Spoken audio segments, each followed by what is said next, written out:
আসসালামু আলাইকুম বন্ধুরা, কেমন আছেন সবাই? আজকে আমি নিয়ে এসেছি আপনাদের মাঝে দুধ সেমাইয়ের রেসিপি। তাহলে চলুন রেসিপিটি শুরু করা যাক। এখানে এক প্যাকেট কুলসন সেমাই নিয়েছি। প্রথমে আমি সেমাইটা ভেঙে নেব। এখানে আমি এক প্যাকেট সেমাইয়ের অর্ধেকটা নিয়েছি। সেমাইটা ভাজার জন্য কড়াইতে হাফ চামচ ঘি দিয়ে দিলাম। চুলাটা হালকা আঁচে রেখে সেমাইগুলো ভেজে নেব। এভাবে বাদামি করে ভেজে নেবেন। আবার এর চেয়ে বেশি ভাজতে যাবেন না, তাহলে তিতা হয়ে যাবে। এখানে আমি আগেই 1 কেজি গরুর দুধ জাল করে রেখেছি। স্বাদের জন্য 1 চামচ গুঁড়া দুধ দিয়ে দেব। একটা তেজপাতা, একটা দারচিনি, 2টা এলাচ দিয়ে দিলাম। পরিমাণ মতন চিনি, স্বাদ মতন লবণ দিয়ে দিব।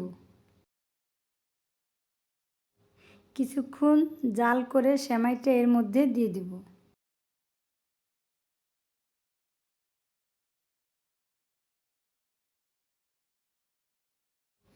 এখন 1 মিনিট জাল করে সেমাইটা নামিয়ে নেব। বেশিক্ষণ জাল করলে সেমাইটা গলে যাবে। বন্ধুরা, আমার ভিডিওটি আপনাদের যদি ভালো লেগে থাকে তাহলে লাইক, কমেন্ট, শেয়ার করুন এবং আমার চ্যানেলটাকে সাবস্ক্রাইব করুন।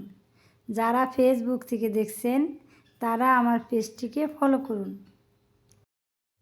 বন্ধুরা, একবার হলেও এভাবে বাসায় রান্না করে খেয়ে দেখবেন। আপনাদের বলতেই হবে বন্ধুরা, আসলেই রেসিপিটি অনেক সুন্দর হয়েছে।